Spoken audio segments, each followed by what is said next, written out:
Hello ladies and gentlemen, it is I, the Blue Hedgehog 2010, doing something a little different with this LP that I keep on restarting. But I have a guest with me here today, if you would like to introduce yourself, my friend. Hello, hello, I'm Evan. This is Notteladro from YouTube.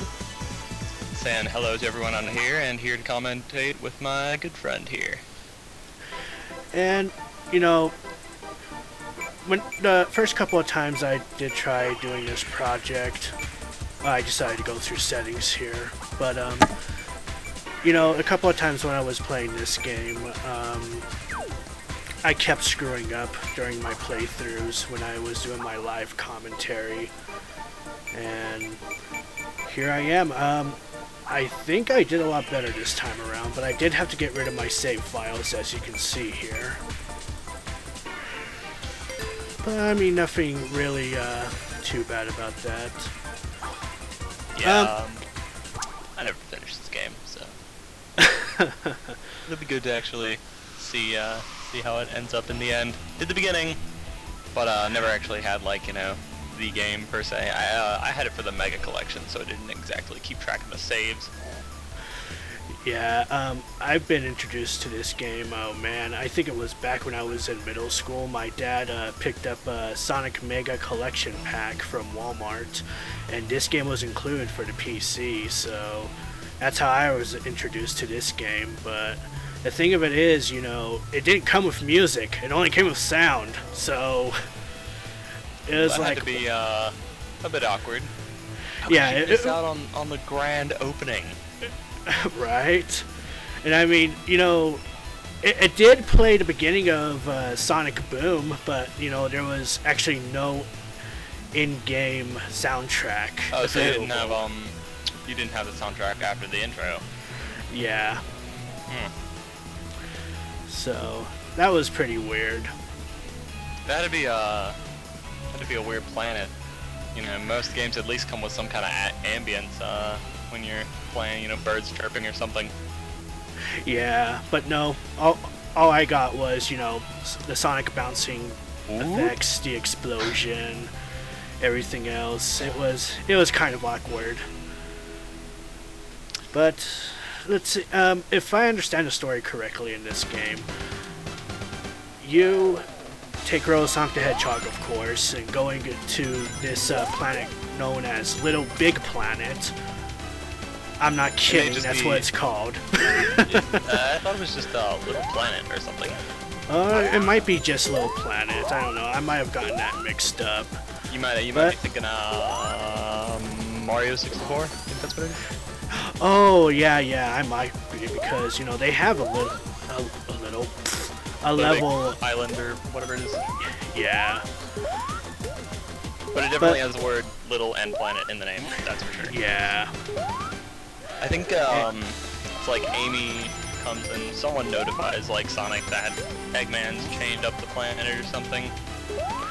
Yeah, and Eggman plans on controlling time and space by using the time stones that are scattered across the planet or whatever. You know, the story wasn't really that big, but I mean, you know, what really caught my eyes were the gameplay features, like you see right now, on how, you know, did a little mess up right there. But I did like the animation where Sonic was falling down. I thought that was pretty neat. Yeah, they don't really put anything like that in that much of the games anymore. I remember one thing that I liked was the whole traveling back and forth between time thing. Yeah. That was always a catch. I didn't really do that much time traveling in here unless it was like accidental. Honestly, but, like it was a cool feature, but it was incredibly hard to actually manage a good future for half the levels there. Yeah. These special stages, man.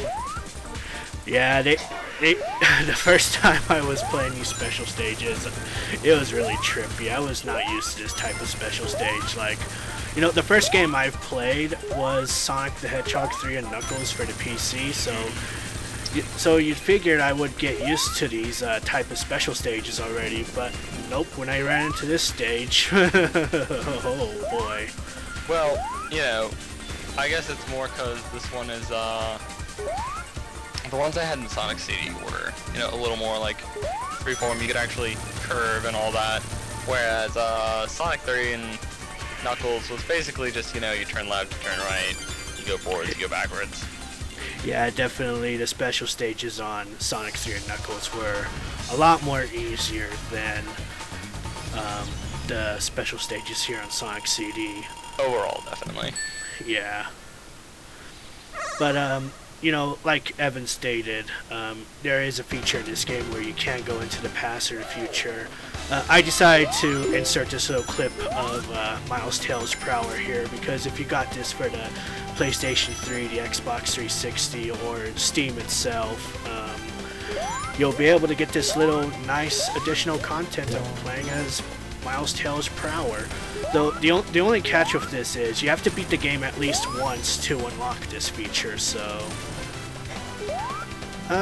you know, it's basically the same gameplay, nothing really too different. You don't get a flashy introduction or a flashy ending when you beat the game as Tails, and you definitely, you know, you can get the time stones on here, but you know, you don't get anything special out of it, so it's, in other words, it's just a little nice feature to play as Tails on here. Just blast. Yep. And I do show off the special stages because, you know, Tails does have a different model for the special stages, so I figured I'd show it off regardless. I just noticed that this is kind of one of the few Sonic games that has, I guess, like hidden like invisible platforms. Yeah, they definitely have hidden platforms, and they really hid the item boxes very well. So, but yeah. you know, the I really don't like Tails' model here in the special stages. I don't know, it kind of looks clunky to me, to be honest. Yeah. His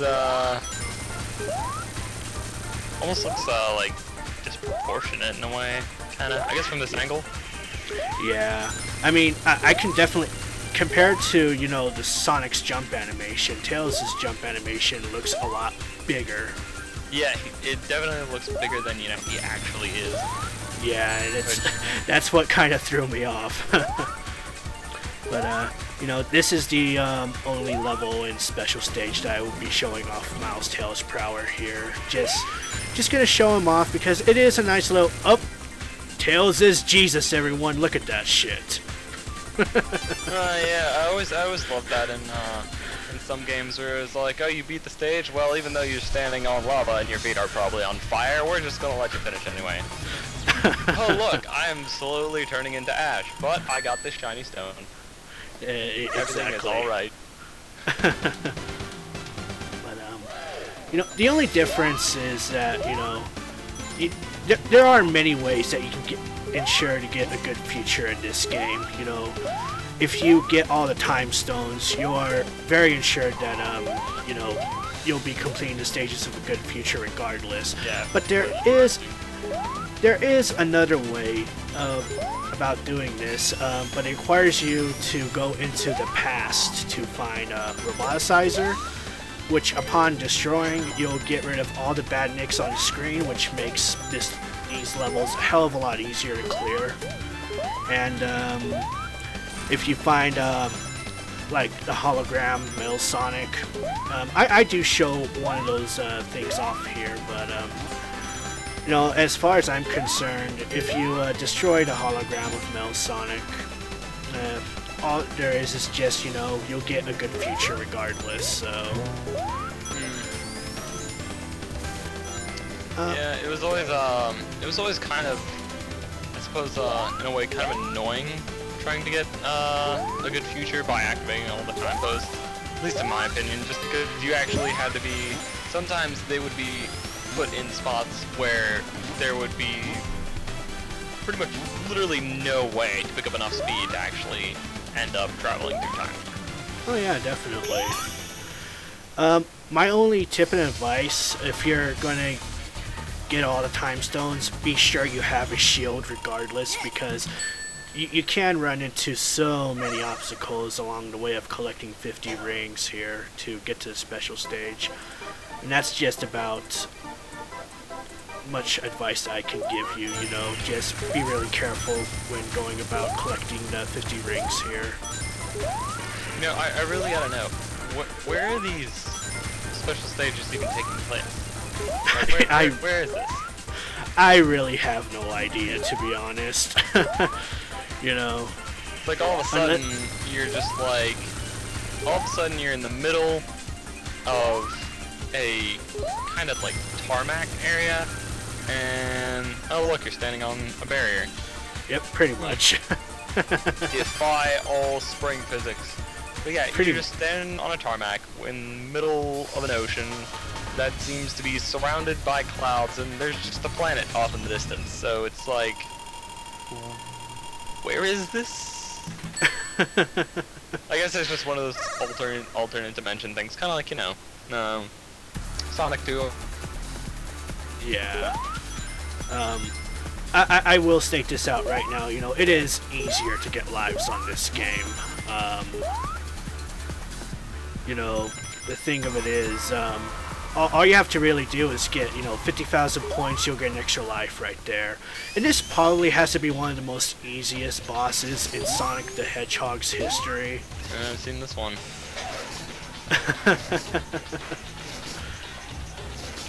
It's all he does is just walk back and forth and does a little chicken dance in place. Yeah, I don't know what the hell he's doing. And we're done. That's pretty much it. He just had a jetpack? Yeah, he had a jetpack. Your eyes did not deceive you. I thought that was like what would you call it? Like mecha robotnik thing, I guess?